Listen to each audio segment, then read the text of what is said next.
choice in nominating you to be Secretary of State. Your extensive foreign policy experience and your deep understanding of international relations, I think, makes you a perfect choice for the position. While serving together in the Senate on this committee, I've seen firsthand your dedication, your knowledge, and your commitment to our nation's security. Your strategic insights, your principled approach to diplomacy, they're going to serve our nation well, and we do face many challenges. We've talked about them in the past, so you have my full and unwavering support. I wanted to start with China, because over the years we worked closely together to counter the significant threat that China poses to global security and to stability. The Chinese Communist Party's strategy extends far beyond traditional military conflict. They're conducting an aggressive campaign aimed at weakening American leadership and reshaping the global order to serve their own interests. And we make no mistake, China is challenging our interests all across various domains: diplomatic, economic, technological.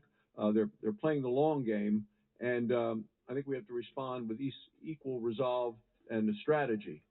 It's essential that we fully recognize the scope of the challenge and develop a strategy to safeguard American interests and the values on the world stage. So could you talk a little bit about your approach in addressing an increasingly aggressive China and how we and our international partners can hold China accountable?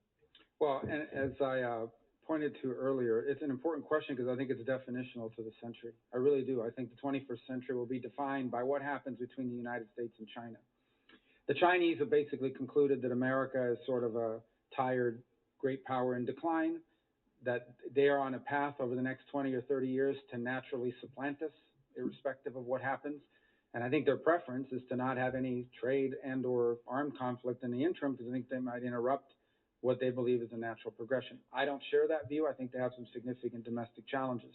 Nonetheless, I do think what we can't ignore is that at the current road that we're on right now is an unbalanced relationship, and that much of their growth and their progress has come at our expense, not because they outcompeted us, but because they frankly have violated the rules that they've benefited from but have lived by none of its obligations.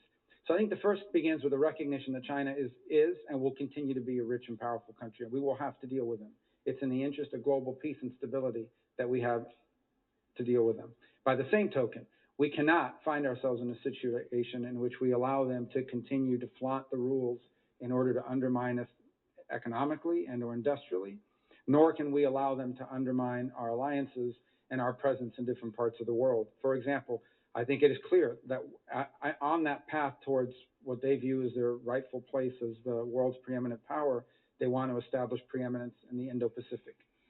And that has historical ramifications or historical underpinnings, because they view these smaller countries as tributary states, that basically all roads lead back to Beijing, and they view that. Unfortunately for them, their neighbors do not view themselves as tributary states. And this is particularly true in places like South Korea, Japan, Australia, New Zealand, but also Vietnam and others, some of whom have historical disagreements with China.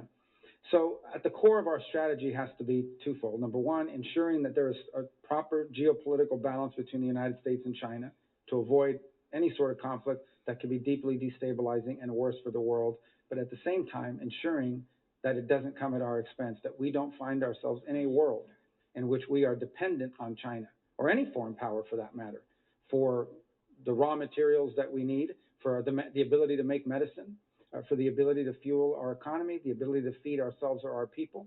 We cannot be a country that becomes dependent on foreign powers, and so much of that involves not simply how we engage in the world, but also what we do here domestically. That is not the responsibility of the Department of State, but it is important for us to point to that much of what's happened with China and much of what's happening now is what we are not doing, whether it's through our own industry and the development of our own industries, or access to raw minerals and raw resources that are critical to fueling and or building a modern economy. You talk about China playing by a different set of rules, and they do the ones that we think of as traditional rules, but and I appreciate